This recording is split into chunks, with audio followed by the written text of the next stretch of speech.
Hi, நான் உங்கள் சாய் கவி பேசுகிறேன். பாருங்கள், வாரம் புதன்கிழமை ஆனால் எங்கள் ஊர் சூரியகவுண்டம்பாளையத்தில் சூப்பராக ஒரு சந்தை கூடுங்க. சின்ன வயசுலேருந்தே நான் எப்போ ஊர்லேருந்து வந்தாலும் இந்த ஊர் சந்தை எனக்கு ரொம்ப பிடிக்கும். வாத்து முட்டையெல்லாம் விற்பாங்க.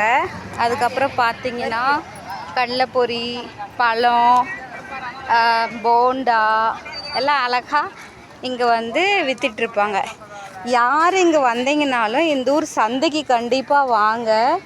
ஏன்னா எல்லாமே ஃப்ரெஷ்ஷாக கிடைக்கும் உங்களுக்கு. அப்புறம் கம்மி ரேட்டில் கிடைக்கும்.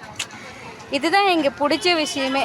எல்லாம் அன்பாக பாசமாக பேசி எல்லாருக்கிட்டேயும் அழகாக விற்பனை பண்ணுவாங்க. இங்கே பாருங்கள், பலாப்பழம், மல்லிகைப்பூ, இங்கே வந்து மொச்சக்கொட்டையெல்லாம் பாருங்கள், ரொம்ப நல்லாயிருக்கும். இங்கே வாங்கினீங்கன்னா டேஸ்ட்டாக இருக்கும்.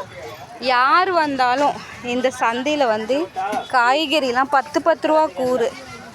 இந்த 10 ரூபா கூறில் வாங்கினா ரொம்ப நல்லது. நம்மளுக்கு தேவையான அளவுக்கு வாங்கிக்கலாம். நிறைய பேர் அங்கே தாத்தா பாட்டி காலத்தில் இருந்தவங்களாம் இப்போ இருக்காங்களா என்னன்னு எனக்கு தெரியாது.